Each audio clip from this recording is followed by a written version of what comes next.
coração. Hoje é dia 22 de junho de 2024, como de hábito, um sábado à tarde aqui, pertinho da praia de Copacabana. O sol hoje está maravilhoso e a praia lotada, e uma coisa rara nas praias do Rio de Janeiro, a água está parecendo o Caribe. Tem uma série de motivos para isso estar acontecendo, mas a água está clarinha e com um verde lindo, vendo de longe ou de perto, é uma coisa maravilhosa. Hoje nós temos uma convidada especial e é um absurdo aqui o que a gente está fazendo, porque um médico vai entrevistar uma jornalista. Isso, eu não sei se a categoria de vocês permite esse tipo de coisa, ou se eu posso ser acusado de alguma coisa aí de desvio de função, alguma coisa no gênero. Mas além de ser uma jornalista que eu vou entrevistar, é uma amiga muito querida, de muitos anos. Eu sou amigo não só dela, como do marido, nosso querido Ronaldo Braga, que eu até comentei aqui com o meu operador, Geraldo Rodrigues, que ele tem várias qualidades assim que nos unem, né? Ele é vascaíno, ele mora no Leblon, gosta de uma cachaçinha e tem mais uma outra qualidade que eu não me lembro. No decurso do programa eu vou lembrar. Faço questão, Ronaldo deve estar nos assistindo aqui, prestigiando a esposinha. A jornalista Helenilce Bottari, que a gente carinhosamente chama de Lelê. Como é que você quer que eu te chame no programa? Lelê ou Helenilce? Lelê. Lelê. Então, nós vamos conversar com a Lelê, que é uma jornalista bastante experiente. Eu não vou dizer rodada, porque pode ter alguma conotação não desejada, mas é bastante experiência. Já trabalhou em excelentes órgãos de imprensa, no Jornal do Brasil, lá atrás, na revista Veja, na Super Rádio Tupi, saudoso. Quando eu penso na Rádio Tupi, eu penso no Apolinho, né? Washington Rodrigues, que foi meu amigo, com quem eu jogava pelada no Montanha, lá na Tijuca. Ele era a cara da Rádio Tupi. Mas, talvez o maior período que ela tenha passado na imprensa foi como jornalista de O Globo. Ela é premiada, eu não vou listar aqui, porque senão o programa acaba e a gente não conversa, né, sobre o tema que nos trouxe. E nós vamos falar hoje sobre uma oportunidade que eu tive de trazê-la aqui, porque há coisa de 2 semanas ela lançou aqui no Rio. Depois ela vai nos dizer se essa obra vai ser lançada fora do estado. Ela lançou um livro escrito a 6 mãos, né? Os autores seriam a própria Helenilce Bottari, Elba Boechat e o meu parceiro Chico Otávio. A Elba é parente do nosso Ricardo Boechat? Sim, uma prima. Prima, né? E esses 3, então, escreveram um livro. Os outros 2, por questões diversas, não puderam vir hoje aqui, está com a gente, mas está excelentemente representados, eles estão, um livro chamado Massacre em Vigário Geral. E antes de eu completar o título do livro, eu vou fazer só um comentário, que esse fato aconteceu há 30 anos. E eu ontem estava num boteco lá no Leblon. Quer dizer, quem me levou para o boteco foi o Capitão Milagres, né? Eu fui porque ele exigiu. Mas aí eu perguntei a vários garçons e garçonetes se sabiam o que se referia essa que eu chamo de uma mancha, né? Acho que a gente tem essa mancha na nossa história, que sobretudo para a nossa geração.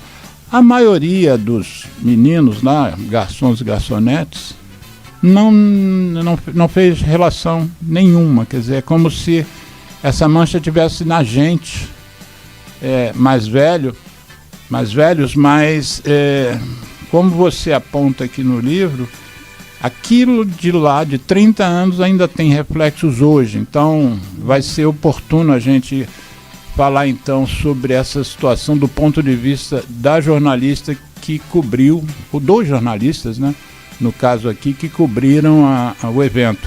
Então o livro chama-se Massacre em Vigário Geral, os 30 anos da chacina que escancarou a corrupção policial do Rio de Janeiro.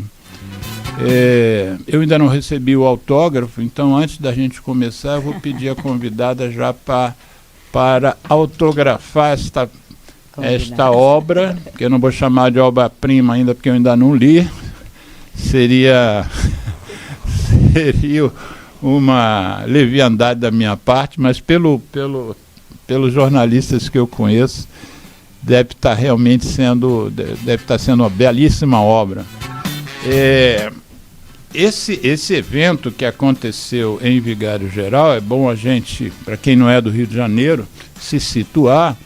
Esse nome Vigário Geral não se trata de um vigário efetivamente, é o nome de um bairro aqui na cidade do Rio de Janeiro e na zona oeste do Rio de Janeiro. Quais são os bairros colados assim a Vigário Geral?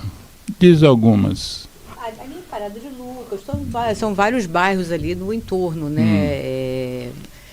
Acari, Costa Barros, tem vários bairrozinhos ali que são chamados subúrbio, ali, que estão na linha do subúrbio da Leopoldina. Né? E eu li no início do livro, a orelha do livro, você pode continuar o autógrafo, faço questão de ter isso documentado. Eu li que chamava-se, na verdade, o Parque, lá vem um trava-língua, Parque Proletário Vigário Geral. Porque Vigário Geral é o bairro. Né? E as pessoas confundem muito como é que se diz, né? Por toda a marginalização que ficou. Porque o bairro Vigário Geral, ele é um bairro que surge, né? Que é um bairro que tem esse nome, inclusive, por conta do vigário, que vinha de trem, né? Era o único vigário, e ele ganha esse nome, né? E isso lá na época do Império ainda, né? Então ele ganha esse nome, né? O trem é criado naquela época, né? É construído naquela época, e aí cria-se a estação. Daí o nome Vigário Geral. O Parque Proletário foi um quinhão de terra que o próprio Estado deu para aqueles trabalhadores da ferrovia tivessem sua residência. E é claro, depois tudo abandonado, isso foi sendo abandonado, então foi sendo marginalizado e eles foram sendo, como é que se diz, abandonados. Então vamos lá. Eu não consigo fazer as duas coisas. Consegue. Consegue. Por que eu tenho que fazer agora? Porque não podemos Porque eu quero documentar esse autógrafo.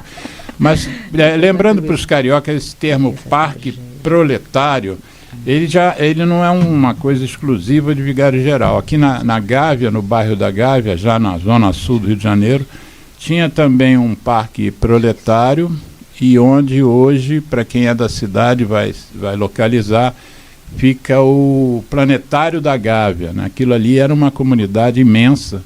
Meu pai era médico e fazia medicina popular em frente ele tinha um consultório só para atender praticamente as pessoas do Parque Proletário da Gávea. E esse parque de proletário de Vigário Geral, ele ainda existe? Assim, hoje já foi modificado? Não, que na verdade hoje, né, foi favelizado, né, mas aquilo era uma área urbana, quer dizer, uma área urbanizada ali, atrás da linha do trem, né, junto ao rio, né, ao Rio Meriti, e aquilo, como é que se diz, ele sendo abandonado, é claro, as condições pioraram, né, com a tragédia, né, com a chacina, né, a gente chama de tragédia, mas aquilo não é bem uma tragédia, porque é uma tragédia para as vidas, mas aquilo foi uma coisa criada, né, não é uma coisa... Antes da gente entrar no tema principal aqui, que te trouxe ao programa, fala um pouquinho de você, assim, eu não sabia, fui saber, quando eu fui fazer uma pesquisa sobre você, que você é manauara, né? E você veio para o Rio com que idade? Assim que nasci, né? Que nasceu? Na verdade, a família da minha mãe, que é amazonense, era amazonense, a minha mãe teve a minha irmã lá, mas quando nasci, aí viemos para o Rio. Meu pai era fiscal da Receita, então ele veio transferido para o Rio de Janeiro, né? Ele era daqui, inclusive, né? Veio transferido para o Rio de Janeiro, depois de ter trabalhado lá um tempo, conheceu minha mãe, casaram, nasceu minha irmã, viemos para cá, e aí quando eu estava para nascer, eles foram para lá porque a minha mãe não teria com quem deixar a minha irmã. Então eu fui lá, nasci e voltei. Aí só fui conhecer de fato a minha terra, né, e meus conterrâneos, muitos anos depois. E você já recebeu o título de benemérita do Estado do Rio de Janeiro? E você é manauara, né? Não, eu vou propor não, isso. Não. Eu vou propor isso na Assembleia Legislativa. Uma vez o Átila Nunes queria me dar um título, né, de princesinha dos orixás, uma coisa assim, por conta que eu estava diante de uma série de reportagens, né, denunciando, como é que se diz, denunciando a atuação de algumas igrejas para destruir, né, as igrejas afrodescendentes, né, e a gente fiz uma série de reportagens sobre isso, e ele queria até me dar esse título, mas eu falei para ele, não, vamos deixar assim, nosso papel como... dos orixás. Mas o nosso papel como jornalista ele deve ficar sempre sóbrio, sempre fora do eixo. Mas deixa eu ler aqui a dedicatória que eu... eu não escrevia melhor não, porque você me atrapalhou aqui. Mas ainda bem que nossa contribuição, porque eu acho muito importante isso que você escreveu aqui. Somos três, e é uma mas contribuição. a sua dedicatória. Nossa contribuição para que essa tragédia não seja jamais esquecida, né? Antes da gente entrar ainda, como é que você entrou no jornalismo? Pois é, eu desenhava na época, né? Desenhava. E a minha ideia mesmo era fazer publicidade. Eu tinha ouvido na escola, né, um debate do Guilherme Figueiredo, ele é um homem muito inteligente, né? Era um homem muito inteligente. E eu tinha ficado encantada com a ideia de fazer publicidade. Ele foi reitor da Unirio. Não foi? Foi sim. Na época que eu me formei, ele era o reitor. Aliás, ele tem uma história extraordinária, né? A ditadura o seguia, né? Porque achava que ele era uma pessoa meio estranha, embora da família, né? Mas assim, o que eu comecei a fazer a faculdade, comecei também a estagiar numa agência de publicidade e não gostei. Eu não gostei mesmo. Aí quando começaram as matérias, né, na escola, né, na faculdade, falando Qual sobre... escola você fez? Eu fiz a Faixa. Né? Aí, mas falando Faculdade sobre... Zélio Alonso. Isso. Antes eu passei no vestibular da SUAM, né, porque na época para publicidade eu acho que era o FRJ e a SUAM, se eu não me engano. E aí eu passei para a SUAM, depois pedi transferência para a Faixa. Mas o que eu não comecei a me incomodar foi porque a propaganda de massa, né, ela vem na propaganda de Hitler, né, assim, é muito complicado isso, né. Foi genial, claro, mas é terrível. E, claro, eu jovem, idealista, comecei a achar aquilo horroroso, né. E aí resolvi pular fora. Aí comecei a trabalhar muito cedo, né. Com 17 anos já estava começando a trabalhar. E aí trabalhei primeiro no comércio, depois fiz um concurso e passei para a Receita, trabalhei na Receita Federal. E o desenho? Aí abandonei. E aí, assim, quando eu mudei, eu não queria mais fazer publicidade, porque eu achava danoso, né, para a cabeça, né, para, sei lá, para o país. Aí eu, pela preguiça mesmo, eu pulei. Porque da comunicação você tem publicidade, relações públicas, né, propaganda. E jornalismo. E jornalismo. Aí eu pulei para o jornalismo. Só que eu não sabia que eu estava pulando para o meu lugar, né, assim, e me apaixonei imediatamente, assim. Fiquei completamente seduzida. Comecei a fazer logo estágio, né? Eu fiz um estágio, né, num suplemento do Jornal do Comércio. Assim que eu entrei, aí depois eu consegui, batendo de porta em porta, fazer um estágio na Rádio Tupi. Né? Trabalhei no horário noturno, amei. Você estudava de dia e trabalhava à noite. E depois... Assim lembra no programa de quem? O que não, que você da noite fazia era só no jornalismo mesmo. Tá. Aí depois vagou, né? Eu me formei e ao mesmo tempo vagou, né, um lugar, né, para trabalhar de manhã na produção de jornalismo, né, das 7 ao meio-dia, né, da rádio. Então, fazia o noticiário e, claro, a gente também dava apoio, né, com notícias para o programa da Cidinha Campos. Aí foi maravilhoso. Era mesmo. Depois do almoço, ela é super jornalista. Né? Oi? Depois do almoço, não era? Não, dela era, acho que entre 10 horas. Tá. Aí, assim, antes tinha... Eu já não me lembro mais, a minha memória é muito fraca. Tem quantos anos também, né? Não precisa. Uma meia dúzia de décadas. Mas aí, o que aconteceu? Aí saí de lá, né, ganhei um espaço no Jornal do Brasil, aí lá Nossa, gente, lá... Isso em que? Agora eu queria saber o ano, isso. Jornal do Brasil eu entrei em 86. Jornal bombando, né? O jornal tinha acabado de inaugurar o Caderno Cidade. O Caderno Cidade eu lembro tinha, eu contei, 63 repórteres. Você não vê 63 profissionais numa redação hoje. Imagina 63 repórteres numa editoria. Só no Caderno só Cidade. fera, gente. Era só fera. O chefe de reportagem era José Gonçalves Fontes, que era um gênio.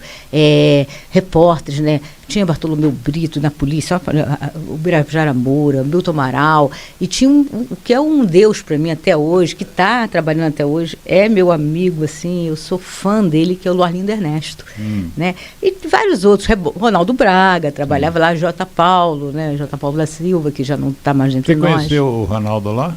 O Ronaldo eu conheci no Jornal do Brasil. Aí depois ele foi para o Detran, eu fui para a Veja. Aí depois ele foi para o Globo, eu voltei para o Globo, quer dizer, eu fui para o Globo e aí a gente, anos e anos depois, acabamos... No Globo foram quantos anos? No Globo eu passei 32 anos. 32 anos. O Globo é uma excelente casa, uma vida, né?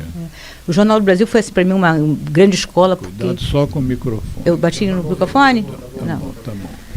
Né, assim, foi assim, e conheci vários, inclusive... A Elba Boechat mesmo, que é parte, que é minha parceira, inclusive nesse livro, a gente se conheceu nesse momento, ali no Jornal do Brasil primeiro, né? Aí depois nos reencontramos todos no Jornal o Globo. E o Chico? O Chico eu conheci... Já que eles não estão aqui, você Não, o Chico, na verdade, o Chico eu conheci e ele era do Estadão, né? Ele trabalhava aqui, no Rio? Trabalhava aqui no Rio. Tá. Eu cobria a Justiça Federal e eu acho que eu conheci ele nesse momento, cobrindo alguma coisa, não me lembro mais o que. Mas, assim, antes disso, né, em 93, né, a gente estava no Globo, ele ainda não, eu e a Elba, acho que ele estava, não sei se ele já estava no Estadão, sei que estava ele trabalhou na Última Hora também, mas eu não, realmente eu não sei. Mas quando aconteceu, né, a tragédia de Vigário. E nessa época, a Elba cobria justiça pelo Globo. Né? Ela já cobria, aliás, e estava fazendo um trabalho, porque era 93 e aconteceram muitas tragédias e curiosamente, né, o segundo tribunal do júri, acho que tudo que era importante parecia cair lá, né? Parecia que tinha algum tipo de imã ali naquele Candelária tribunal. foi para lá também. Candelária foi para lá, Daniela Pérez foi para lá. Né? A gente dizia que atraía, né? Mas e trabalhamos sempre juntos, tal. Mas essa tragédia, eu acho, né, porque ela foi realmente... Vamos voltar. Essa tragédia você está se referindo agora a Vigário Geral. A Vigário Geral. Tá. Né? Então. Vamos falar. Pois é, a gente cobriu na época, né, quando aconteceu, porque a tragédia, ela desenha... Por que ela é tão atual? Né? Por que a gente fez o livro? Porque o livro é muito atual. Ele conta tudo que vivemos hoje. E ele explica com uma forma muito minuciosa, porque a gente tem tudo que aconteceu antes, durante e depois, e até o fim do processo, a gente tem como mostrar como funciona o que a gente chama de estrutura ausente, na verdade, de impunidade estrutural. Né? Você não vê, né, uma estrutura, como todas essas estruturas são estruturas ausentes, mas ela existe. E ela é como se fosse uma fábrica de crimes que não serão apurados. Né? É muito interessante, porque todos nós temos algum papel nisso. Não é só o Estado, né? A sociedade, a polícia, né? As políticas públicas. Né? Então, eu acho que Vigário Geral é o pior exemplo, claro. Né? Acho que é, sei lá, o momento mais triste da nossa história criminal. Mas... Ontem eu comentei com um amigo que eu ia te entrevistar aqui e comentei qual seria o tema, a capa do livro, mandei para ele, e ele comentou que esse aí é o Carandiru de vocês, né? Porque ele é paulista, né? Com certeza. Esse é o Carandiru de vocês, né? É verdade. Aquilo que magoou para sempre, né? Aquilo que nos marca, envergonha, né? Nos envergonha. Mas então, conta um pouco da história. O Geraldo, por exemplo, que é gaúcho, ele não tinha lembrança, ele estava confundindo Vigário Geral com Candelária. Né? É gozado, né? São crimes perpetrados pela polícia, mas são diferentes. Mas acontecem na mesma época, sobre a mesma política, né, de segurança. Qual foi a história de Vigário. De Vigário. Vigário começa, na verdade, assim, havia uma guerra interna, né, que pouco aparecia nos jornais, que era uma guerra entre policiais e traficantes, né, em favelas. E não era uma guerra no horário do expediente, era uma guerra que acontecia na surdina, né, porque nos anos 80 começam a entrar as drogas no Rio, né, droga que eu estou falando já é cocaína, né, e isso vai trazer para as favelas muito dinheiro. Né, e aí começam a vir também as armas. Isso vai trazer muito, muito dinheiro. Então, e aí o que acontece? Havendo também uma briga lá interna das polícias, né, teve o primeiro governo Brizola, que tentou trazer uma ideia, né, de uma segurança mais moderna, mais cidadã. Depois sai o governo Brizola, entra o governo Moreira Franco, que quer voltar ao combate, né, puro e simples, e volta o governo Brizola. Quando volta o governo Brizola, e já é o vice-governador, é o Nilo Batista e tal, a polícia está em plena guerra, só que a gente não acompanha. Nilo Batista é advogado, né? Nilo Batista é advogado. Né? E ele virou não só o vice-governador, como supersecretário. Ele era de segurança, né, de polícia civil, desculpe, e também de justiça. Né? E aí o que acontece? Nesse momento que a gente está vivendo, tem uma guerra. No dia 28 de agosto, 28 de agosto de 1993, nesse dia, era um sábado à noite, 4 policiais vão à Praça Catolé do Rocha. A Praça Catolé do Rocha, muita gente acha que é dentro da favela. Não é. Ela é uma das principais praças, ainda é hoje, né? E naquela época era de maior entretenimento que tinha para toda aquela população ali, que eram uns 40 mil habitantes. Então, era 7 da noite, numa sexta-feira, num sábado, era um dia de grande movimento, famílias na rua, maravilha, né? Saem 4 policiais do batalhão, do 9º BPM. Um deles é o sargento Ailton, que era um líder, entre eles era um tipo conhecido como operacional, né? Então eles saem e vão na Praça Catolé do Rocha para, em tese, apurar uma denúncia de armas dentro de um carro, armas e drogas dentro de um carro. Chegando lá, era uma cilada, eles são recebidos a tiros, morrem. Né? Os 4 PMs morrem? Os 4 PMs. Na hora, os traficantes tentam tirar eles de lá, mas como deram muito tiro no veículo, o veículo não anda a poucos metros, então eles abandonam lá, e aí abandonam o veículo com 2 mortos atrás e 2 na mala, inclusive o sargento Ailton. Veículo seria da polícia? Veículo da polícia. Né? Isso, imediatamente a notícia se espalhou, a polícia que já andava em guerra, né? Aquilo ali causou uma catarse. Então, à medida que eles foram sabendo, eles foram indo para a favela, para a praça, né?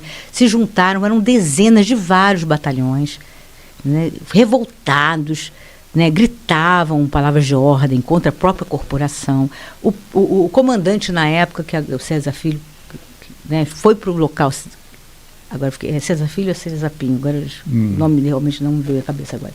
Mas ele foi ao local, tentou controlar, né, a raiva deles, não conseguiu, e isso foi se espalhando, né, nos quartéis. O dia foi passando, o comandante, que era o Nazera Cerqueira, mandou apurar imediatamente por que tinha acontecido daquele jeito aquela morte. Já percebeu imediatamente que havia irregularidade, então determinou que não houvesse honras militares para o enterro. Como assim havia irregularidades?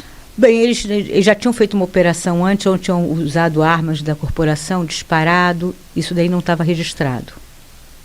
O policial, o sargento que estava, na verdade, na supervisão e não nas operações, estava, em tese ele deveria supervisionar para ver onde estavam os outros policiais do batalhão, ele sai numa operação, não informado.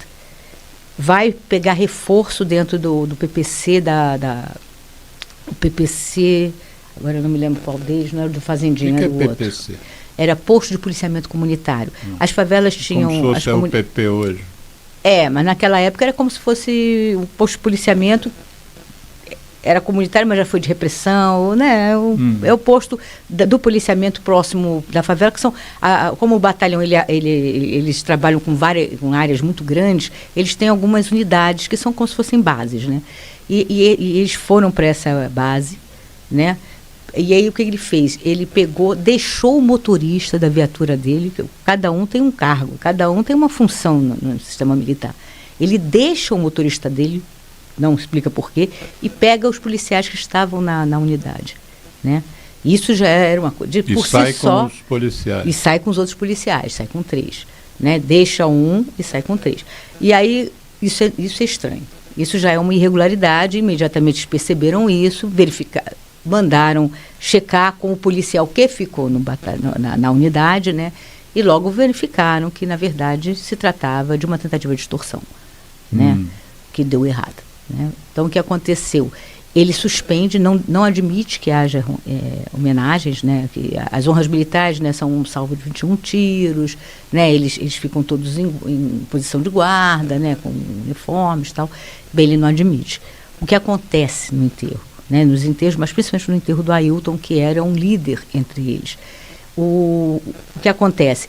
A revolta já aumenta muito, a temperatura sobe ao extremo, eles começam a falar de vingança, e que essa vingança tinha que ser imediata. Ou seja, eles queriam entrar na favela, queriam pegar os traficantes, né? Para evitar isso, né, o próprio comando da polícia decide e manda 2 batalhões de elite para o local, que é o batalhão de choque e o BOP. Né, eles fazem todo o cerco, né, inclusive o próprio comandante do BOP é quem participa, né, o coronel Wilton Ribeiro, que foi entrevistado inclusive no livro, e eles passam um dia lá. Só que a favela, né, a comunidade em si, ela conhece o que está acontecendo, né, conhece profundamente, né, porque se a gente visita o perigo, eles vivem nele, então eles sabem tudo. O que fizeram? Era um dia de domingo, o dia seguinte era um domingo, né? Era um dia de jogo do Brasil, né? O Brasil estava disputando uma vaga. Eliminatória. Nas eliminatórias. A Copa de 94 que a gente acabou ganhando. Isso.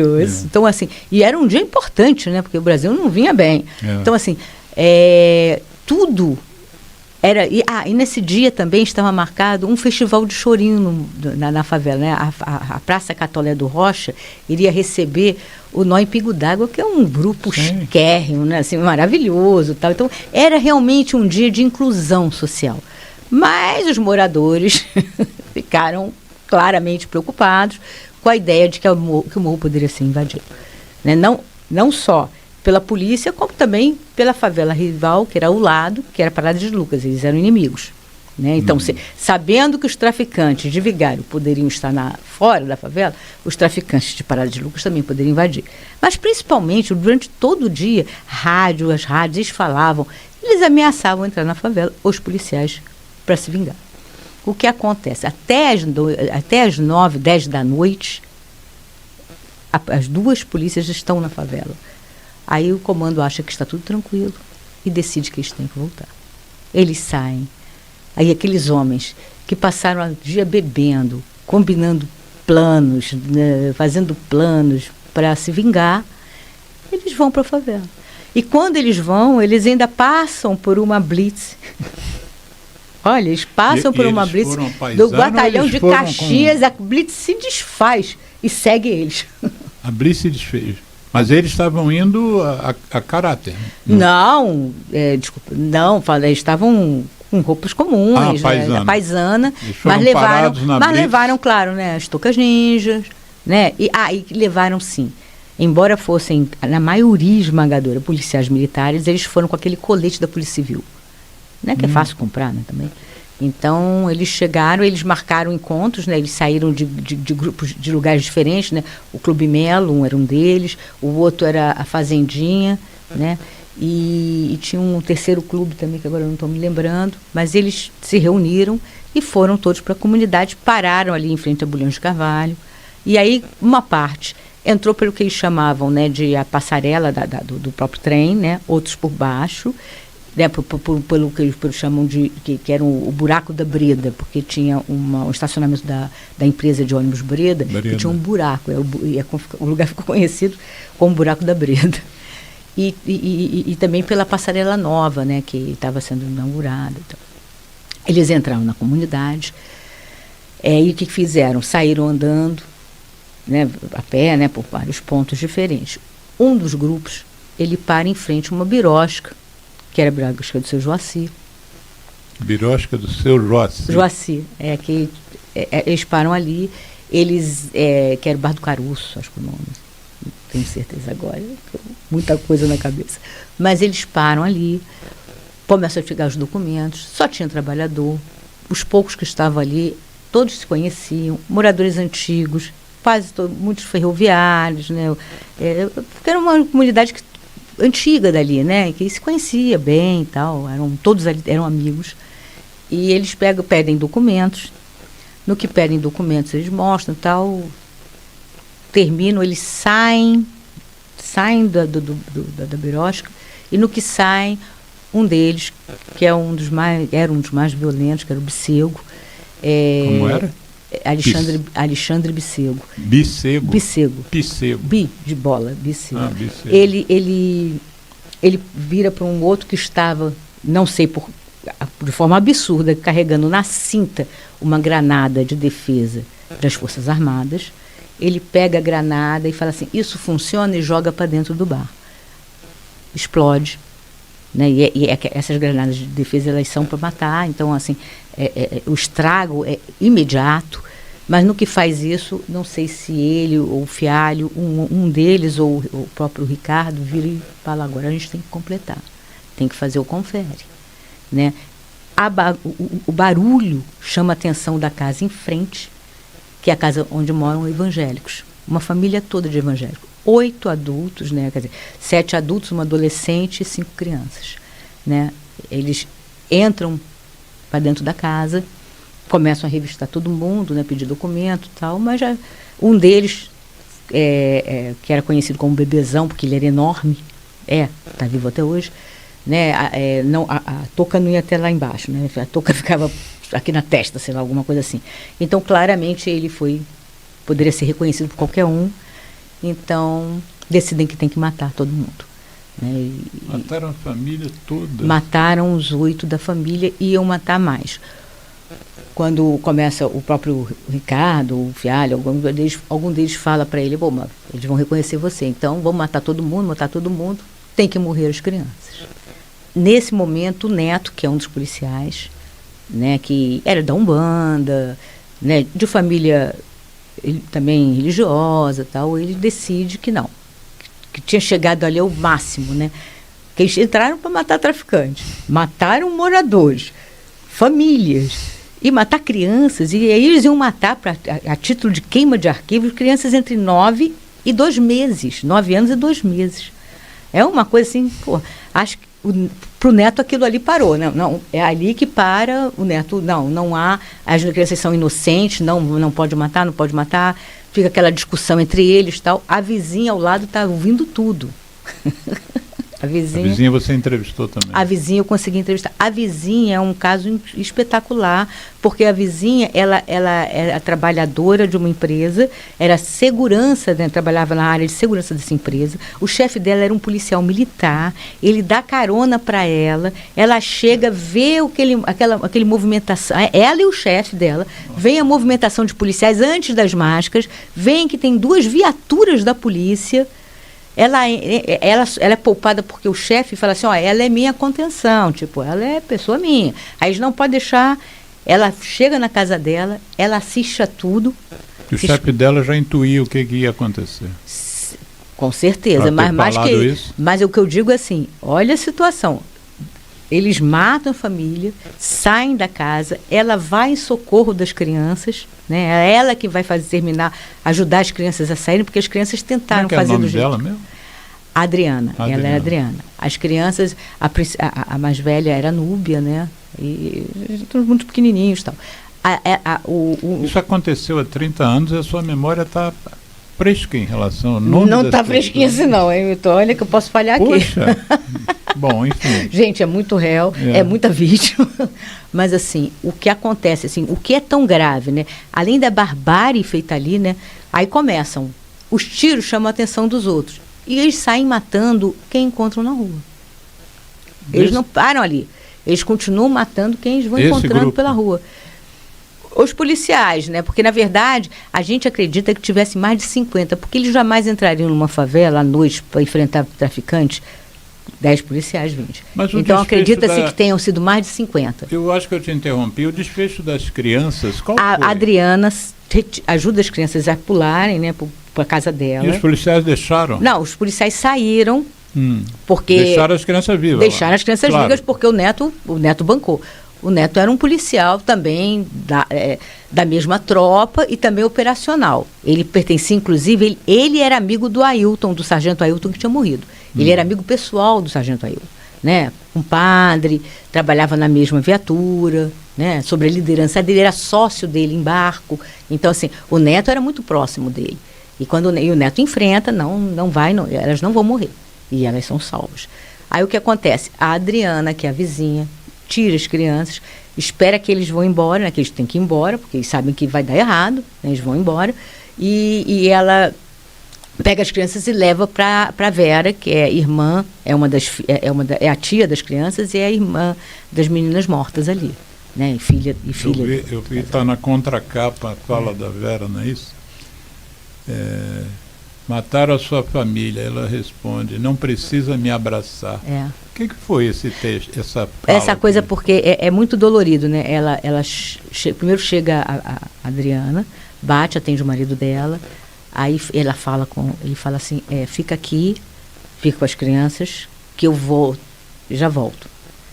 Aí ela diz, as coisas vão caindo, né? A ficha vai caindo, né? Porque todas as crianças estão aqui. Eu ouvi tiros à distância, porque todas as crianças estão aqui. Aí ela fala, não precisa me abraçar, claro. Naquele momento ela entendeu que ela tinha perdido a família. É assim, é muito dolorido. Muito dolorido. Essas 8 crianças são... Fala, Geraldo. 8 irmãos? Não eram crianças. Os 8 são o pai e a mãe. Não, os que sobreviveram. Não, são 5 priminhos, né? Primos, né? Porque, na verdade, eram filhos de 4 casamentos, se eu não me engano. De 4, porque estava ali estava o filho com a mulher, e eles tinham acabado de chamar uma menininha, né, pequena, de 2 meses. Tava a Núbia. 4 casais. Não estavam todos os familiares. Assim, a sorte também que, né, por exemplo, sobrou a Vera, que não estava que deveria estar lá, mas tinha ficado presa trabalhando, porque ela era cabeleireira, então ela ficou em casa. A Vera que disse não precisa me abraçar.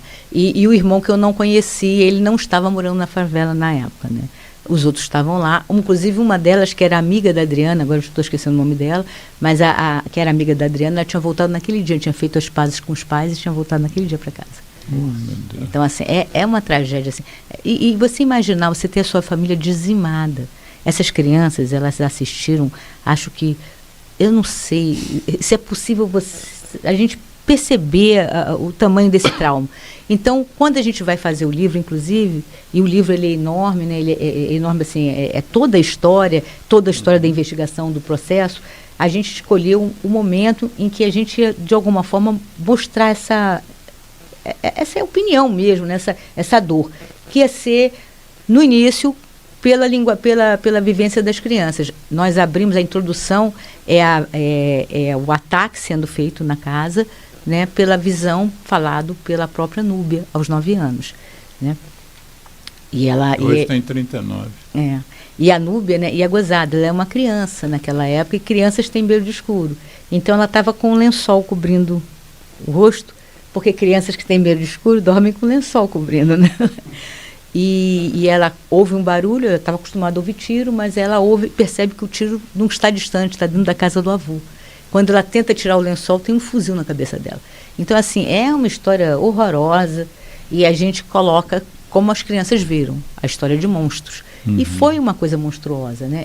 Até hoje, a gente até conversa com ela pergunta, né? Ela pergunta ao Chico, né? Mas por que fizeram isso, Chico? Não tem explicação. Aí eu pego e uso isso na introdução. Teórica, pelo que você falou... Não há explicação para uma coisa como essa. Você começou aqui teu relato com os 4 policiais militares assassinados na praça... Porque foi isso que gatilhou. Catelé do Rocha, né? Mas você falou meio rapidamente, mas a conclusão que a polícia chegou é que eles estavam lá para extorquir os traficantes. Isso, eles já tinham feito um bote, né? Já tinham apreendido armas, tal, liberaram e combinaram um valor maior.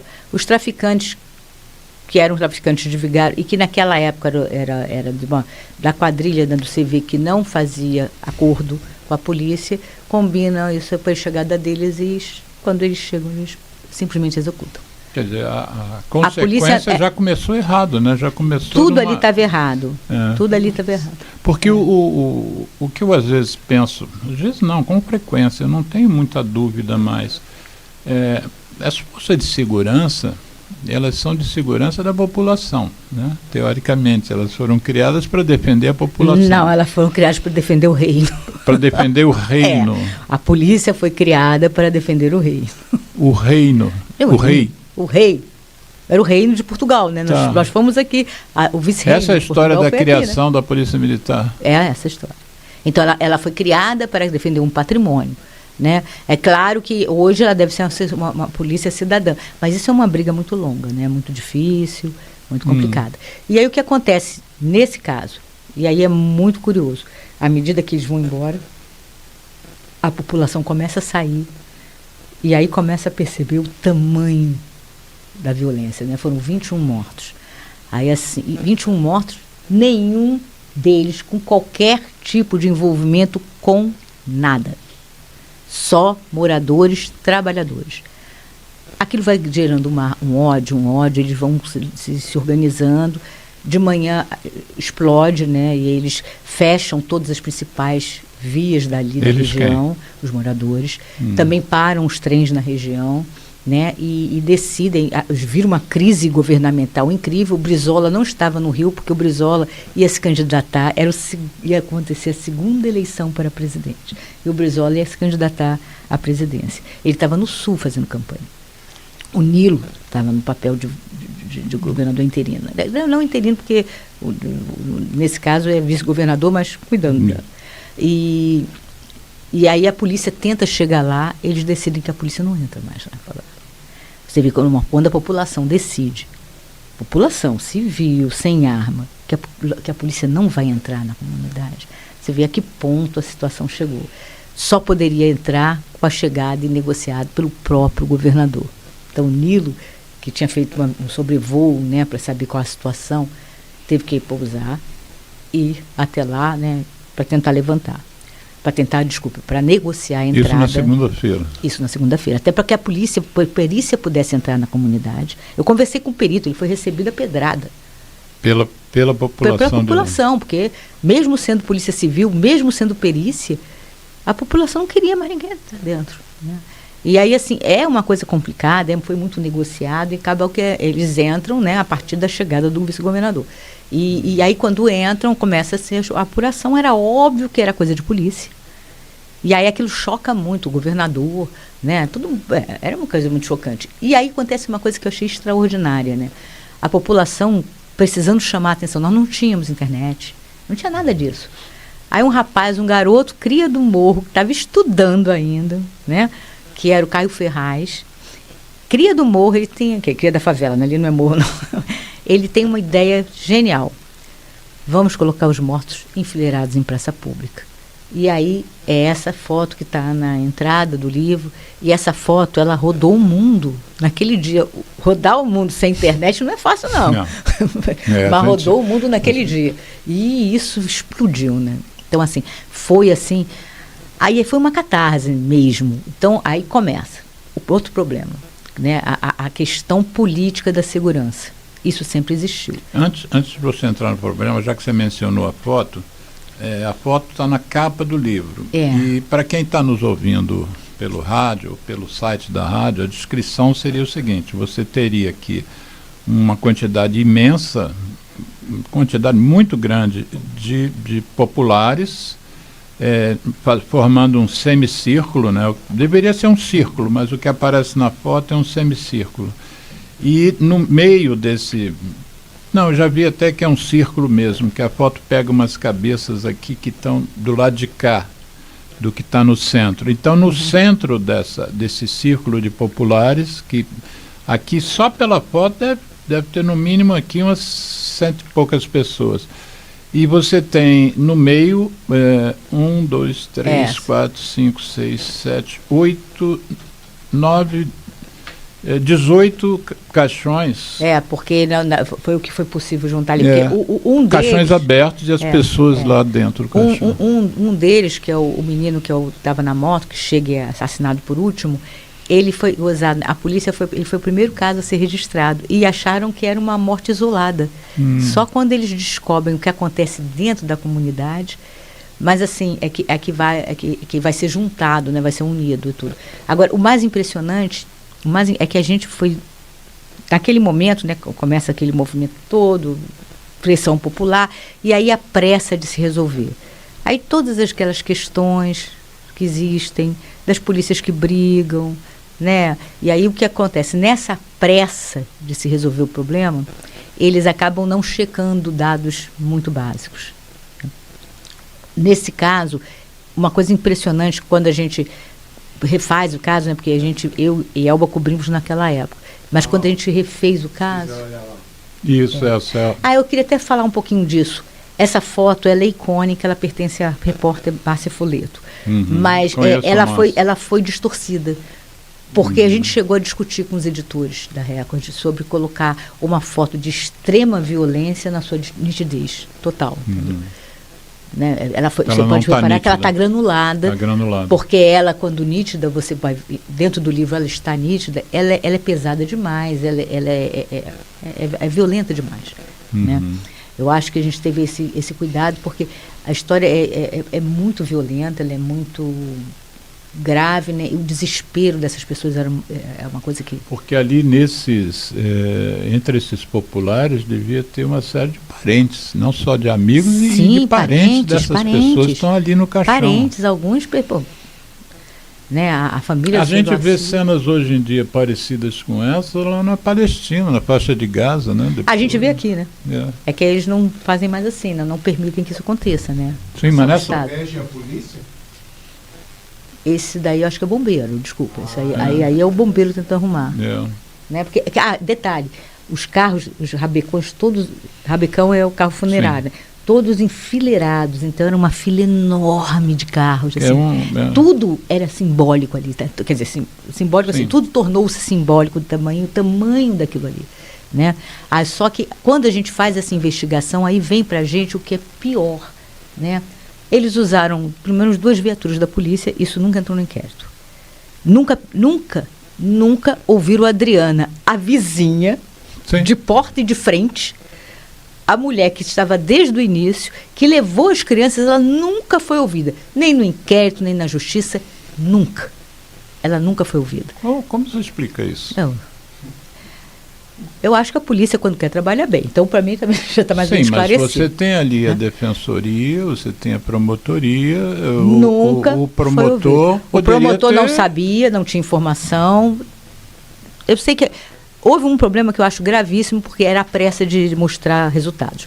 Então, E a pressa não era do Brizola, não era do governo do Estado. Não foi. A pressa foi bem maior, né? Assim, não era só o governo que queria resultados, o Ministério Público queria resultados. E aí, dentro daquele resultado ali também, a sociedade queria resultados, né? Os políticos estavam usando aquilo, né? Porque os políticos estavam usando aquilo para pedir intervenção no Estado do Rio, para acabar com a campanha do Brizola, né? Para fazer mudanças na lei, sempre mais radicais, né? Começou logo uma briga imediata pela intervenção aqui no estado do Rio de Janeiro, que acabou acontecendo de uma forma discreta, né? Com outro nome no ano seguinte, né? Quando houve a tal Operação Rio, que não era chamado de intervenção, mas era uma intervenção, né? Quando o Exército veio para cá fazer operação em favela, né? No ano seguinte. O ano da eleição, e o Brizola amargou, acho que um 5º ou 6º lugar, se eu não me engano. Né? Perdeu até para o Enéas. Mas, voltando à situação ali, o que a gente percebe, aí logo começa aquela correria, 2 polícias investigando, né? Aí a promotoria, em acordo com a polícia militar e com o Estado, acaba criando uma delegacia militar para tomar conta daquilo ali, e não era um IPM. Né, que inventaram uma delegacia extraordinária, que seria uma delegacia só para esse caso. Aí, assim, o que acontece nesse momento? aparece um delator, né? Eles começam a receber uma informação aqui, outra ali, que um tal Ivan estaria envolvido, que seria testemunho importante, né? Que estaria no local. Aí logo chegam à conclusão, porque como tudo era atabalhoado, né? Que o Ivan poderia ser um ex-PM chamado Ivan Aguiar, né? Que já respondia, já tinha trabalhado no nono e já respondia a algum processo. Então fizeram um mandado de prisão para o Ivan Aguiar. E estavam atrás do endereço do Ivan Aguiar quando chegou uma outra informação. A outra informação dava o endereço do Ivan. A polícia foi. Quando chega lá, era Ivan, mas não era Ivan Aguiar. Era Ivan Custódio. E aí, até hoje, ninguém me tira da cabeça, quem passou foi o próprio Ivan Custódio que ligou, porque o Ivan Custódio fazia parte, era uma espécie de X9, né, um ex soldado do Exército, né, expulso da Aeronáutica, sei lá, expulso, e que era foragido da justiça, tanto no Rio quanto em São Paulo. No Rio ele era condenado e fugido do sistema, foragido do sistema. Esse Ivan trabalhava como X9 em delegacias e estava na delegacia de roubos e furtos de veículos, onde ele até batia máquina, como se fosse um policial qualquer, tinha carro, arma, saía em operação policial. O homem é um foragido da justiça. Você vê como o Rio de Janeiro é um lugar realmente fora da casinha. Então, o que acontece? Esse Ivan Custódio, que participava das armações, que fazia parte da equipe do PM, do Ailton, porque aí o que acontecia? Como é que funcionava a extorsão? Você tinha uma operação, uma equipe sua, né, uma patamo sua, né? Então você tinha os seus policiais e você tinha o informante para dizer onde estava, né, o infiltrado para poder localizar a casa onde estaria o paiol.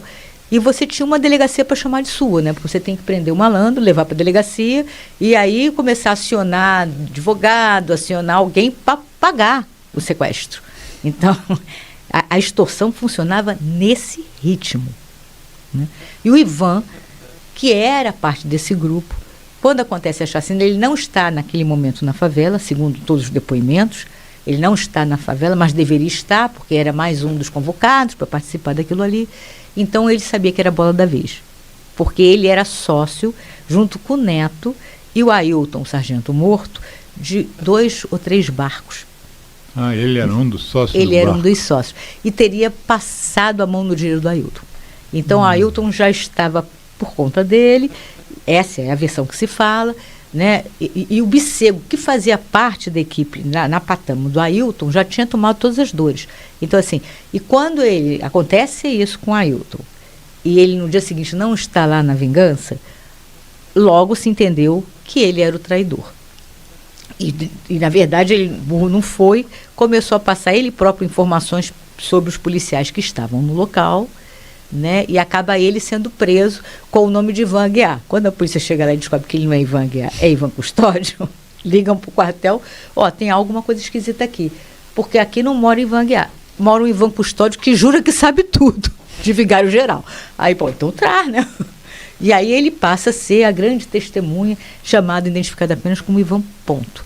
Esse Ivan Ponto, esse Ponto, ele faz inúmeros depoimentos numa delegacia criada que funciona dentro de um batalhão, onde era um PM que batia máquinas de denúncia, e outros 2 PMs interrogavam, que é absolutamente ilegal, porque quem faz isso é a Polícia Civil, né? E o Ministério Público participando, né? Num acordo que teve o governador, o Procurador-Geral de Justiça, que era o Biscaia. Então, assim, desse acordo que acontece, em 23 dias, sai uma denúncia contra 33 policiais, né? Sem nenhuma testemunha ocular, né? Sem nenhuma apreensão, porque aprenderam muitas armas, nenhuma do crime. Olha que tinha arma dessa no crime. Então vamos fazer uma coisa, a gente vai fazer um intervalo, depois a gente volta para o segundo bloco. O Geraldo vai escolher a música Fumar Pra Quê, do Geraldinho Azevedo, e a gente volta nesse ponto do indiciamento de 33 policiais, né? Então a gente volta daí, tá, Geraldo? O Geraldo... ZY1 201, Associação Comunitária Nossa Senhora de Copacabana, 98,7 FM, a onda que chega ao seu coração. Rua Hilário de Gouveia, número 36, 9º andar, Copacabana, Rio de Janeiro.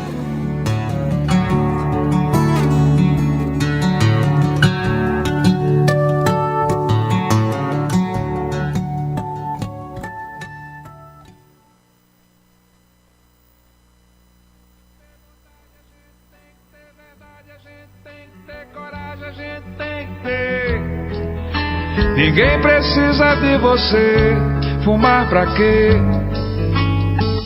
Sem você estou melhor, porque meus sentidos me dão mais prazer. Sinto mais felicidade sem saudade de você. Sinto mais cheiro da flor que amor, já nem lembro tanto de você. Conheci a liberdade de verdade. Fumar pra quê? Antes tarde do que nunca, nunca é tarde pra aprender. Nem foi difícil assim te esquecer. Tudo é questão de querer vencer. Saúde a gente tem que ter, vontade a gente tem que ter, verdade a gente tem que ter, coragem a gente tem que ter. Ninguém precisa de você, fumar pra quê?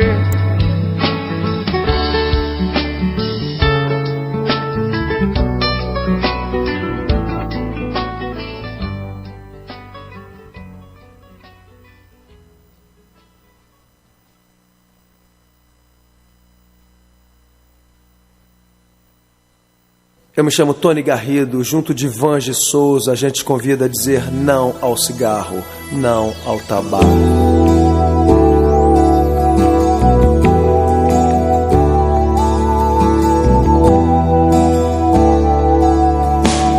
Em meio ao caos da fumaça de tantos carros e chaminés, somado ao ar já pesado, cigarros, charutos e narguilés. É feito estufa, é feito por cada um mais um contra, já são dois a favor. A favor do ar mais saudável, apague o cigarro, acenda o amor. Eu trago a música, soa bem ao meu e ao seu ouvido. Eu trago a música, é o que temos sempre oferecido. Eu trago a música, respiramos melhor o planeta e nós. Eu trago a música, mundo sem tabaco, levante a sua voz.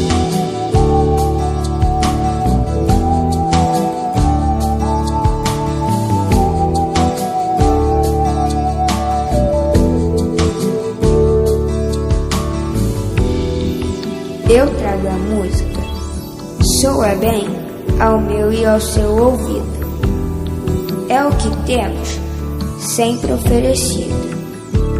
Eu trago a música, respiramos melhor o planeta e nós. Mundo sem tabaco, levante a sua voz. É feito estufa, é feito por cada um mais um contra, já são dois a favor.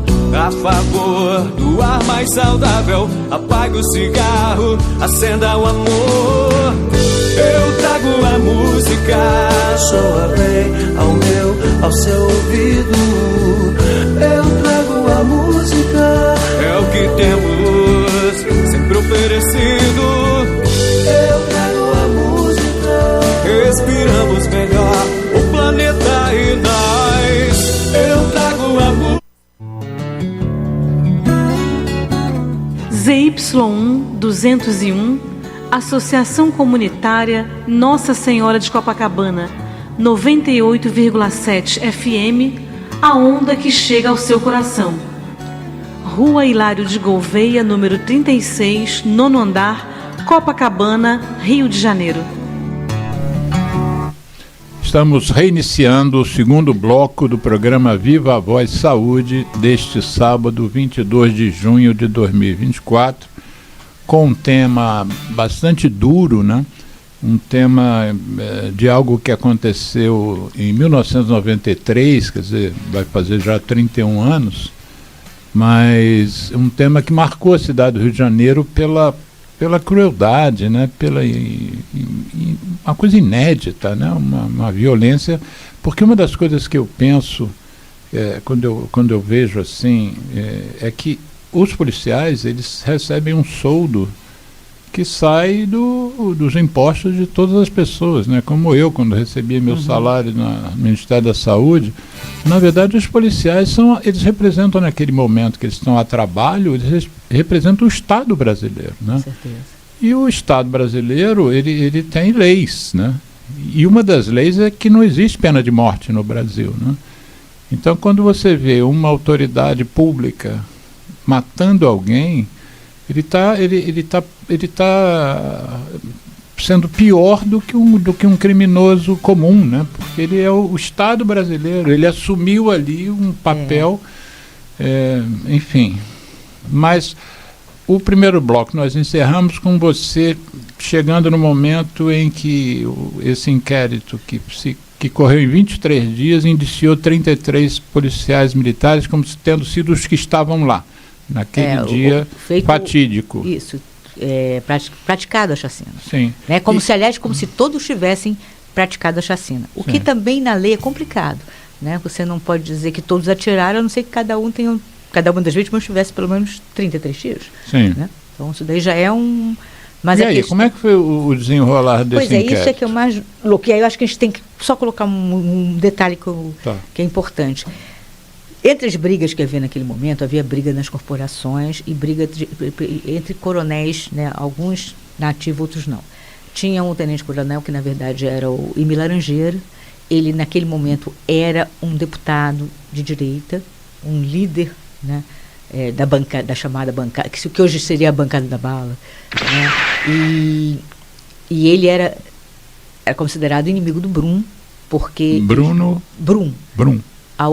Valmir Alves Brum. Que era o que na época? Valmir Alves Brum era o chefe da investigação, era um policial militar, que naquele momento era chefe de investigação, chefe de polícia militar, que seria hoje a figura do corregedor. Né? Naquele momento não tinha um corregedor. E ele assumiu a investigação, né? E nessa investigação que ele assumiu, ele tinha certeza do envolvimento dos homens do Emílio Laranjeira. O Emílio Laranjeira, em 89, ele assumiu o 9º BPM, por ordem, né, do governo Moreira Franco, para ali prender o Cid Acari, que foi o maior traficante, né, das favelas do Rio. Diziam que ele dominava 60% do mercado. Mas ele não era de Vigário-Geral. Ele era de Acari, dono de todo, e era, na verdade, o rei de toda aquela região. Para ter uma ideia, os policiais militares, e isso foi confirmado pelos réus, inclusive, eles chamavam a Acari de Citibank, porque todos iam ali extorquir dinheiro. Citibank. Acari era conhecido como Citibank. Né? Então, assim, para você ter uma ideia de como é que era aquela região. Né? Então, o que acontece? Quer dizer, o principal traficante do Rio de Janeiro era extorquido por vários grupos policiais diferentes. Vários. E ele negociava antes. Né? O Cid Acari, ele foi preso sem tomar um tiro, né? Numa super operação montada pelo Emílio Laranjeira. Né? O Emílio Laranjeira, quando ele vai para o 9º BPM, sabe que o batalhão é corrupto. Ele diz isso para a gente no depoimento. Que ele falou, que o próprio comandante, quando passa para ele o comando, fala assim: cuidado com o bolso que algum PM pode te roubar. Então ele vai assumir um batalhão, sabendo que os policiais, muitos são corruptos. Então E ele era PM. Ele era o comandante, então, ele era tenente-coronel. Ele não estava falando dos policiais. Não. E ele fala: eu não ia para lá, a minha função era prender o Cid Acari. Se eu fosse já peitar a corrupção ali, quem ia morrer era eu. Né? Não ia nem começar a trabalhar. Então ele vai chegar perto da comunidade e tal. Mas o Emílio Laranjeira também ele admite isso claramente. Ele defende pela polícia, que eles chamam de combativa. Ele diz que infelizmente a cidade é muito violenta. Ele diz que ele tem uma caneta na mão, porque ele é um estudioso, mas do outro lado ele tem um fuzil. Né? E ele acha assim: se atirar num PM, eu não quero. Eu já não gosto de bandido. Né? Se bandido atirar num PM, eu não quero nem saber o que o PM deu em resposta. Porque ele queria, na verdade, que... E tanto é que quando matam um PM dele, ele decide que esse cara tem que morrer. Né? E o batalhão dele vai perseguir esse assassino até que esse assassino morra. Isso ele te disse. Isso está escrito, isso é a história contada no livro. Mas eu queria só comentar porque eu estou falando do EMI nesse momento. Porque alguns dos homens do EMI foram colocados no inquérito como tendo participado do Vigário-geral. Da chacina. E outros foram colocados pelo próprio Ivan. Né? O que a gente sabe nessa história? Quando finalmente a denúncia chega, e o Ivan fala assim, no depoimento dele com clareza, como eu soube eu não fui participar da chacina. Eu dormi e perdi a hora. Mas no dia seguinte eu fui na casa do neto, o neto, aquele que salvou as crianças, e perguntei, parei e passei a manhã inteira conversando com o neto. E o neto me contou tudo. E o Ivan era um homem de uma memória prestigiosa, dava um nome, matrícula, dava tudo, de cada batalhão, quem é. Era uma denúncia maravilhosa, que tinha até matrícula. Né? Você entrevistou ele várias vezes? Não nesse momento, né? Não, agora não, né? Lá no passado acho que entrevistei uma vez ou duas, né? Mas assim, quer dizer, o Ivan, você falava por telefone, havia umas... Né? Eu tinha um colega que falava mais com o Ivan, que era o Renato, acho que foi o Renato que mais falou com ele. Mas bem, o Ivan, o que acontece com o Ivan Custódio? Quando vai para a justiça, tudo certo, né? Não chega na justiça, eram vários os promotores dali do bloco da primeira central de inquérito que tinha acabado de ser inventada, que era do bloco do Biscaia, né? Então eram vários, eram uns 4, 5, eles assinam, acho que são no total 6 os promotores que assinam a denúncia. Aí chega na justiça é na segunda vara, no segundo tribunal do júri. Ali os promotores, né, era o José Muniz Pinheiro e o Maurício Assayag, os dois promotores, que já estavam com o caso de Daniela, que já estavam com o caso da Candelária. Pérez. Que já estavam com o caso de Candelária, e por conta do caso de Candelária já estava conversando com o Brum, que também investigava a Candelária, né? Então chega, está tudo certo, poxa, fechado, a gente tem aqui a denúncia aqui, fechado, beleza. Vem o primeiro interrogatório, ok?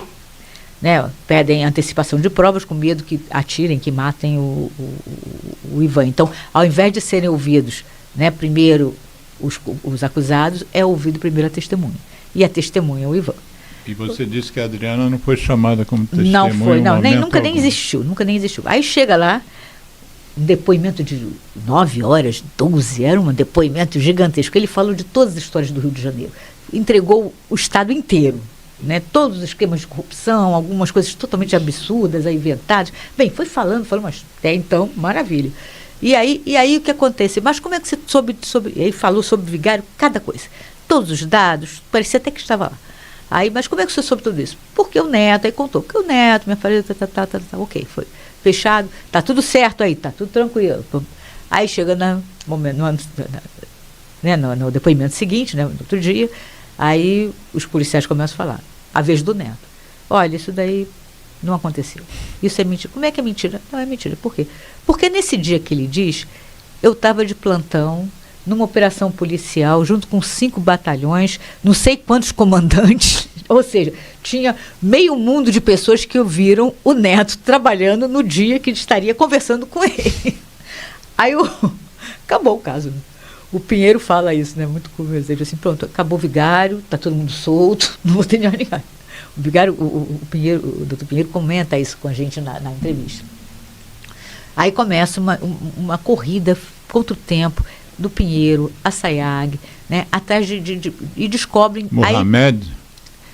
Não, tô falando... O Sayag não é não. Assayag, Maurício Assayag, né? Aí assim, só que o que eles descobrem, né? Vamos tentar mexer nisso. Só que o caso já estava pronto, né? A denúncia é feita, você não tem muito que mexer aí, né? Então tinha que buscar novas provas e tal. E eles conseguem, né? É um esforço... mas eles ainda tinham uma chance. A Jussara, uma das vítimas, tá? Que viu o irmão ser executado e só não morreu porque a arma falhou na hora de atirar na cabeça dela. Ela era uma das evangélicas? Não, ela é de uma das ruas. Né? Eles moravam numa casa da vila, né? numa das casas dali. O irmão tinha ido lá para fazer uma marmita para ir trabalhar, né? Que eles estavam sem gás em casa, pobres demais, a mãe foi fazer E eles estavam com uma criança pequena. Então, quando eles terminam, eles ouvem os tiros, resolvem ficar quietos um tempo, acham que a situação está sob controle, e quando eles saem, os policiais estão descendo. Aí matam o rapaz. Atiram no rapaz, ele cai, a Jussara corre para socorrer o irmão. O pai começa a entrar em desespero, o pai vê, entra em desespero, e ela fala assim, não, pai, calma, ele está vivo. Eles ouvem, voltam e atiram de novo nele. E aí voltam, o revólver para atirar nela, a arma falha e vão embora. Ignoram isso e vão embora. Ela tinha certeza que poderia identificar um dos assassinos.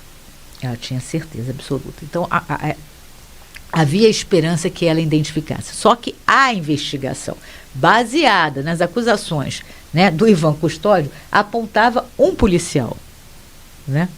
Então, ele foi colocado lá, junto com aquela coisa do reconhecimento, né, que você coloca outras pessoas e tal. Ela não reconheceu ninguém.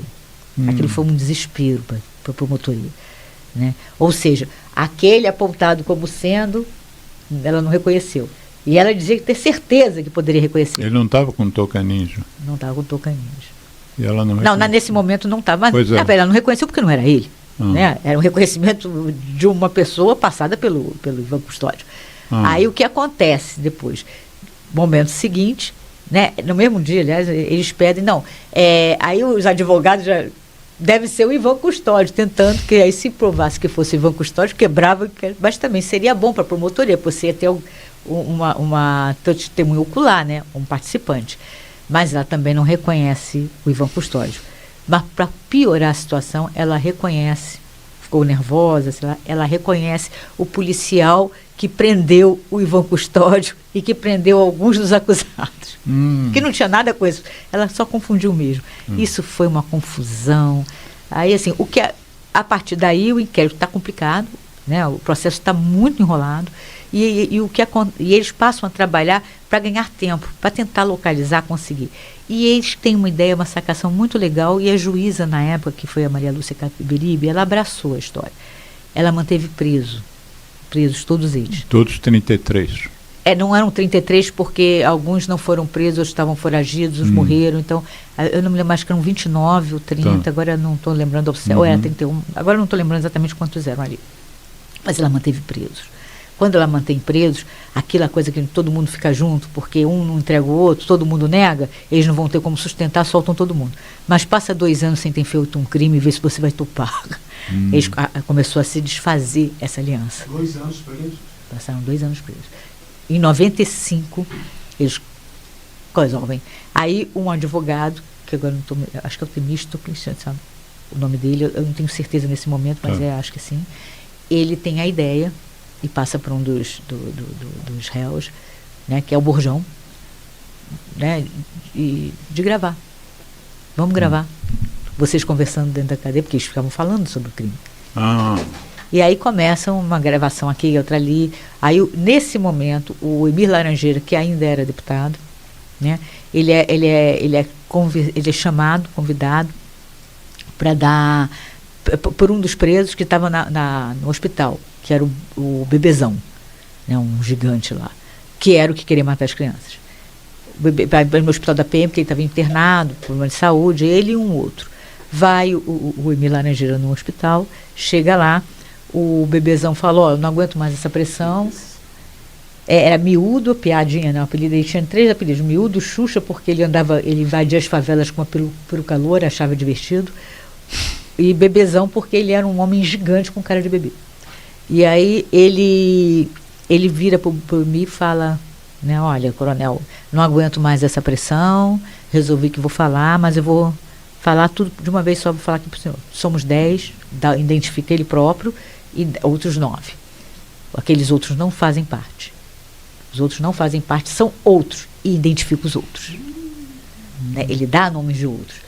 Né? O Emir Laranjeira sai correndo, desce, segundo ele próprio me contou, né? Não tinha celular para ficar não gravando. Não tinha nada. Ele anotou correndo com um lápis, aí anotou tal. Aí, como é que eu vou falar? Porque nesse momento o Biscaia também tinha feito um processo, porque como ele era deputado, era um processo para o órgão especial, onde ele acusava o inquérito, onde o que chamou quadrilhão onde o Emílio Laranjeira era acusado de ser o chefe de todo o grupo de achaques do Rio de Janeiro, né?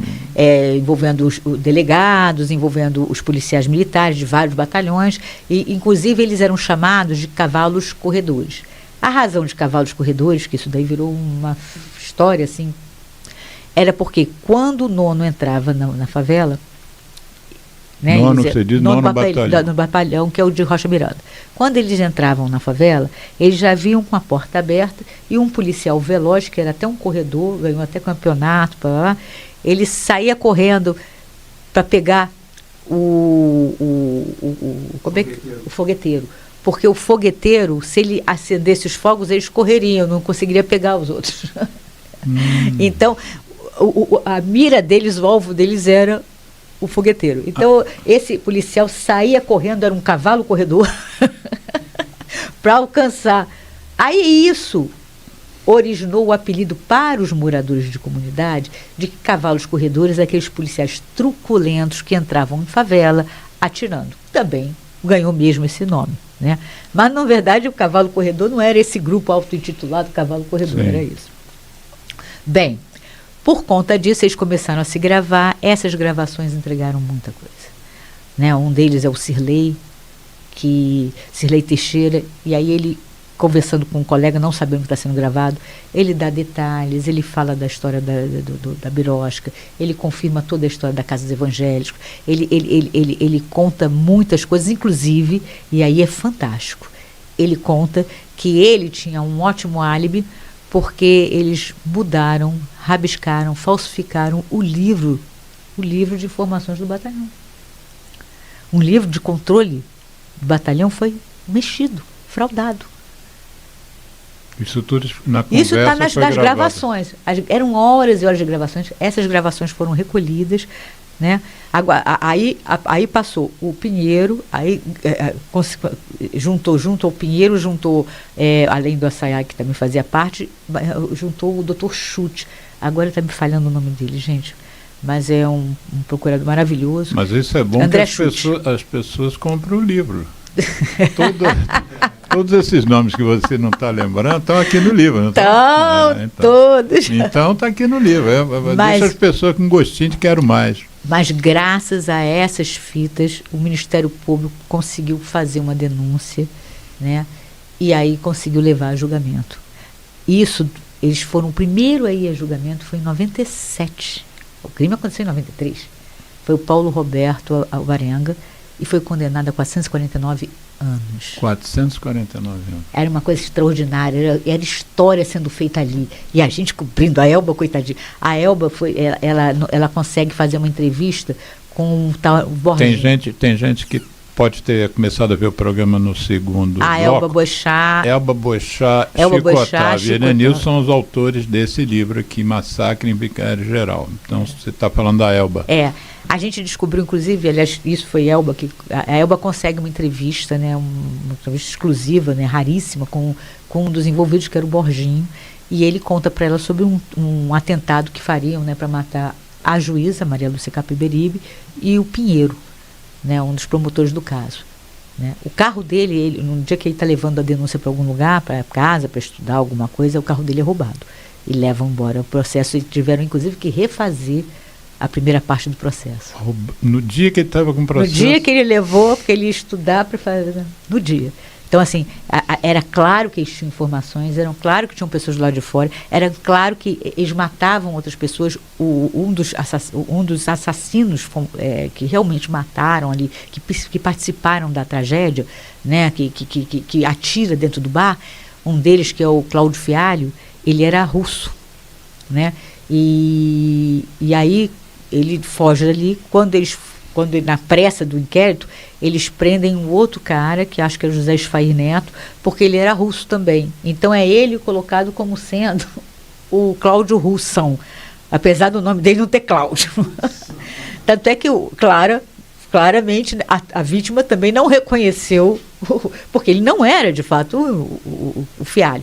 Quando eles fazem as gravações, o Cirlei entrega o Fialho e depois diz que eles mandam matar o Fialho porque ele era um fraco. Então o Fialho é assassinado nesse período, Né? Então, assim, e 4 policiais vão morrer ainda nessa fase, que são assassinados por eles próprios. O segundo está no depoimento deles, quer dizer, no depoimento, nas gravações que foram feitas. Então, quantas horas de gravação tem? Puxa, eu nem sei, são inúmeras. Eles fizeram um trabalho bacana.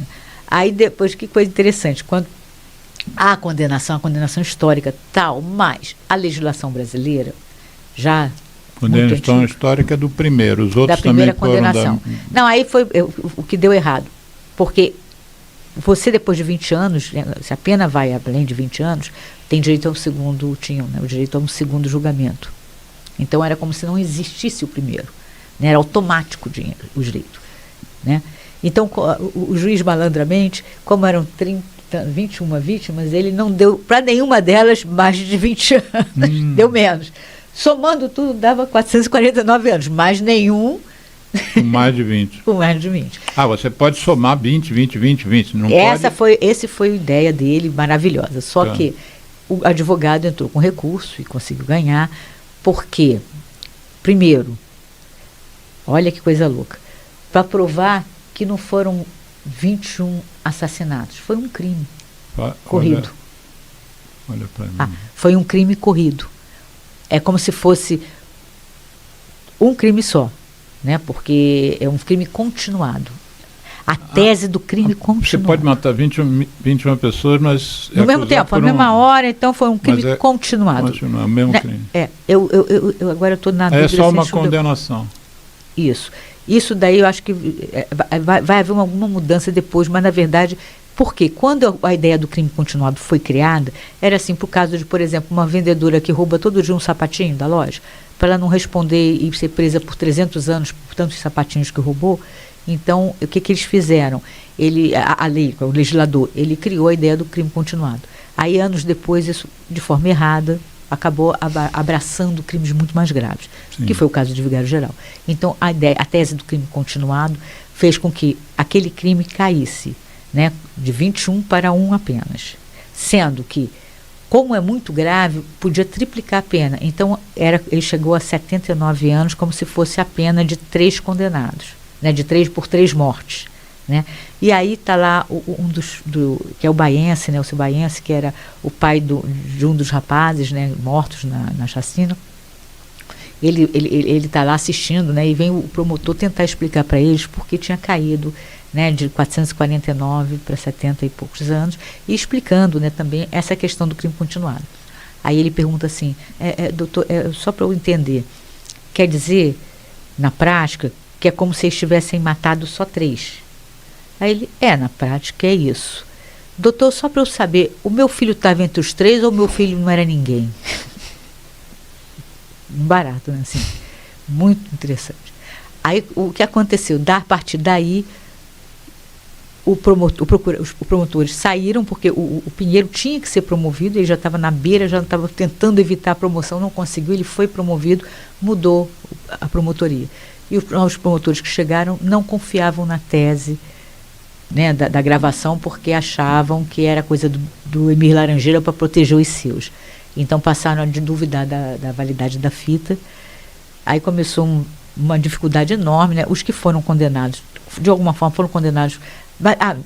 mas antes disso, graças a essas fitas, foi finalmente feito o IPM, porque o inquérito policial militar até então não tinha sido feito. Então começa a funcionar em 95 o IPM, fica pronto, e graças ao IPM e às poucas provas levantadas a partir das gravações, acabou que 7 pessoas foram condenadas. Dessas, 2 tiveram suas penas reformadas e acabaram absolvidos, né? Um morreu no meio do caminho, porque ele ganhou um recurso, saiu, foi assassinado no mesmo dia. E aí, 4 pagaram pena. 4? 4. E o bebezão que falou, fugiu do hospital imediatamente depois de falar com Emir Laranjeira, passou a vida inteira foragido e agora, alguns anos atrás, conseguiu que o crime fosse prescrito e ele está aí. É um cidadão. Aliás, um taxista, você pode pegar o táxi dele na hora que precisar. Você, na contracapa do livro de vocês, você diz assim, vocês escreveram assim, isso deve ter sido extraído de dentro do livro, né? Mas o último parágrafozinho você diz assim: o massacre de Vigário Geral veio confirmar também uma das grandes mazelas da justiça brasileira, 2 pontos, a impunidade. Né? Porque é isso, né? Você tem muitos ali, né? Inclusive o próprio Biscaia diz, não vai dizer que houve impunidade porque 4 foram condenados. Mas veja o tamanho do crime, né? Quem pagou mais pena, acho que foram 16 anos, e não pagou por isso, foi o Cirlei. Eu acho que não foi por isso, mas porque ele também roubou. Quem pagou mais, pagou 16. Aquele condenado a 70... Todos foram... Aí tem os benefícios da lei, as promulgações, tal, que estão na lei e tal. Mas a questão é que muitos não foram conhecidos. Chegou a se criar o Vigário 2 com outros acusados. Entre eles estava o Zeca Bundinha, que era o apelido dele. Eu só vou deixar o apelido dele porque... ele depois, o processo contra ele foi arquivado, contra eles, né? Todos os condenados, todos os denunciados em Vigário 2 foram liberados, né? Ou o caso foi arquivado, ou eles foram inocentados, mas de qualquer maneira acabou os processos contra eles, e esse que era o Zeca Bundinha, era de fato o cara que atirou no irmão da Jussara. Isso segundo está nos depoimentos lá do Cirlei, e também, né, outros que conversaram com a gente durante o processo. É o que a arma falhou. É o que a arma falhou, senão a Jussara também estaria entre eles. Aí qual é a história que a gente vê? A gente percebe né? Eles falaram o tempo todo no rádio, então a polícia inteira ouviu o que estava acontecendo da favela. Tem uma situação muito grave. O Marcos Paz é um major nessa época, que é chamado para ir ouvir o depoimento do policial motorista. Aquele que não foi. Ele conta tudo, conta a história de extorsão toda. Ele volta e resolve passar. Ele passa no PPC, sai do PPC, vai para a comunidade, está chegando isso é 10 da noite, 10 e pouco, ele está chegando na Catolé do Rocha, ele ouve no rádio eles gritando, matei mais um, matei outro. Ele fala, ele sabe que está acontecendo uma tragédia do lado de dentro e fala, não tenho nada que fazer aqui. Que o comando tirou as pessoas, os policiais estavam aqui. Está todo mundo ouvindo e ninguém faz nada, vai ser eu sozinho que vou entrar na comunidade. Vai embora. Então, assim, a comunidade viu o Estado voltar as costas para ela e ir embora. Né? As investigações foram assodadas, a maioria não foi identificado, muitos dos que participaram, que estavam no local, viraram grandes bandidos depois, né, como o Maurição de Rio das Pedras, que estava no local, nunca pagou por isso, nunca respondeu por isso, agora está preso por conta de Rio das Pedras, né, e porque matou outras pessoas depois. Que virou miliciano. Porque é chefe de milícia. Certo. Né? Então, aí o que você percebe, né? Nós tivemos... O que mudou ali? Eles estavam entrando na favela para saquear, vingar seus policiais, né? Matavam traficantes, saqueavam suas fortunas e saíam. A partir daí eles mudaram a dialética. Ao invés de eu ficar fazendo isso, que fica ruim com a comunidade, eu virei o protetor da comunidade. Agora eu estou na comunidade aqui para protegê-los. Né? Esse é o discurso da milícia. Mas eles nunca foram ali para proteger ninguém. Eles foram ali primeiro para explorar comércio, tráfico, serviços e hoje, claramente, todos os moradores. A gente sempre pede ao convidado, à convidada, para dar o nome do programa. Uhum. E você sugeriu, você pensou em alguns nomes e sugeriu finalmente as sequelas irreversíveis da chacina de Vigário Geral. Ou seja, a gente está falando de algo que aconteceu há mais de 30 anos. E você diz que ainda há resquícios sequelas desse fato. Porque esse fato acabou estimulando essa mudança de visão deles próprios. Eles passaram, né, não só a invadir de madrugada, mas a dominar. Eles têm todo o Estado, né, toda a estrutura de Estado, porque eles acabam sendo os empregadores dos outros policiais. O policial, quando é expulso, qual é o lugar onde ele vai arranjar emprego? Né? É na milícia. Então, assim, eles acabam fazendo isso e tem outras estruturas que, por exemplo, o Estado, que estava tentando mudar a sua forma de combater a violência, né, tentando um policiamento mais preventivo, uma discussão sobre não invadir casa de moradores, ele vai voltar, vai retroagir. Você fala, quando a gente fala assim, mas nunca mais houve uma chacina como Vigário, é mentira. Vigário foi um massacre porque ele ataca moradores diretamente, de forma absurda. Todos assim, comprovadamente inocentes. Todos comprovadamente inocentes, estavam bêbados, desorganizados. Mas nós temos hoje inúmeras chacinas oficiais, né? Operações que, pelo amor de Deus, onde você vê operação no mundo em que você mata 27 pessoas? Aconteceu no Jacarezinho, né? Onde você vê a operação, quer ver? Olha, eu vou pegar alguns casos só para mostrar. Você desculpa, porque realmente eu não tenho boa memória. Ó, 22, Complexo da Penha. 25, Vila Cruzeiro. Tem a data disso, não, né? Oi? Tem a data disso? Desse não? eu tenho. 24 de maio de 22. Vila Cruzeiro, no Complexo da Penha. 25 mortos, 4 feridos. Né? Fevereiro de 22, na Vila Cruzeiro. Poucos dias antes, aliás. 9 mortos na Penha. Ah, essa da Polícia Rodoviária Federal. O que a Polícia Rodoviária Federal fazia ali para matar alguém? Vamos lá. Temos vários aqui, mas vou lhe dar um outro que interessante que eu acho. Dados, né? Dados, esse daí é do Fogo Cruzado, tá? Houve no Rio, só em 23, 2.953 tiroteios, 962 mortos, 884 feridos, 25 crianças feridas, 10 crianças mortas. Outro dado que eu acho interessante. Houve no Rio, em 2023, 3.293 homicídios. Sabe quantas mortes por intervenção policial, ou seja, mortos pelo Estado? 871. Então não dá para você falar que está funcionando. O que está acontecendo é que eles continuam dando o mesmo remédio, cada vez com dosagem maior e menos efeito. Menos efeito, que eu digo, para a prevenção de violência. Sim. Mais efeito para as sequelas. Por isso que eu digo que é uma sequela que não acaba nunca. Né? E fora assim, para as vítimas passaram anos e anos e anos sem nem pensão. Né? Eu até falo que eu acho hoje sabendo que o Estado é que matou. Para você ter uma ideia, o desembargador Munhoz Pinheiro, né, que foi o promotor do caso, foi procurador de justiça. Quando foi procurador de justiça, esse é trabalhou o que viria aqui hoje com você. Que infelizmente não pôde vir. Mas ele foi um homem que continuou lutando até ainda agora, até mesmo falando na LERJ, falando com o governador de estado, para garantir. Como é o nome dele, relembra? José Munhoz Pinheiro. Munhoz Pinheiro. Que, assim, e conseguiu, finalmente eles estão recebendo. É um absurdo finalmente isso. Quanto tempo depois? Eles receberam um período, depois pararam de receber, né? Acho que só ano passado se regularizou a situação, não tenho certeza agora. Um fato de 30 anos atrás. Não, fora a indenização, né? E é isso, e mesmo assim, não para todos eles, né? É uma coisa muito complicada isso, eu acho que há uma falta, o Estado, ele erra várias vezes, ele erra também com o policial, porque a gente pegou, e é muito impressionante o depoimento do Neto. O Neto passa 13 anos. O Neto é o policial que salvou as crianças. Salvou as crianças. Ele passa preso esse tempo. Na prisão ele conhece, oh meu Deus, que era o da pastoral da pastoral penal. Não tô lembrando. O padre da pastoral penal. Puxa, queridíssimo.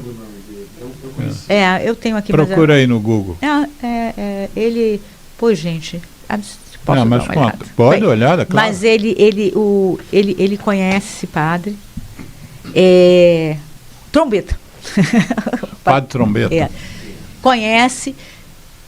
Ele muda de religião. Né? Ele era bandista, muda de religião. Ele constrói a igreja dentro da cadeia. Ele passa construiu uma igreja dentro da cadeia. Uma igrejinha dentro da cadeia. Ele passa a trabalhar, atuar, né, na melhoria do presídio e tal. Ele sai, resolve não se afastar inteiramente, né, da próprio convívio com os ex-policiais. E ele fala, né, no depoimento dele com a gente, ele fala o seguinte, que ser preso foi o livramento. Porque se ele não tivesse sido preso, ou ele ia continuar na ideia de vingar os colegas, né, e acabaria ou morto ou preso, né, ou condenado por outros crimes, né, e ele não teria, e ele disse, perdi uma fase importante da vida do meu filho, eu não vou perder do meu neto, entendeu? Assim, é muito interessante o depoimento dele, e é muito, e deixa muito claro também que o Estado abandona o policial, porque essa ideia de que o policial é ele com o bico, né, com um fuzil na mão, que está ali, não pode ser. O Estado é que tem que estar ali, né? Então esse policial, ele foi se tornando corrupto à medida em que o Estado fechou os olhos para aquele problema, porque tinha outros a enfrentar. Né? Esse policial, ele vai morar em comunidades onde durante o dia ele tem que enfrentar o bandido, que à noite é o chefe da comunidade. Então, assim, eu acho que há um erro gravíssimo nisso. E fora o fato que policiais militares às vezes são demitidos e expulsos da corporação por qualquer coisa. E depois, onde eles vão arranjar emprego? Que tipo de emprego acha-se que um policial desse vai arranjar? Então, acho que é muito grave. O Estado, por isso que eu falo que são inúmeras sequelas. A segurança pública do Rio de Janeiro é uma enorme sequela dos processos não mal resolvidos, mal apurados e da falta de políticas públicas para prevenção, também prevenção para a vida do policial. E você tem as famílias, né, que perderam os entes, não só nesse massacre, mas em tantos outros.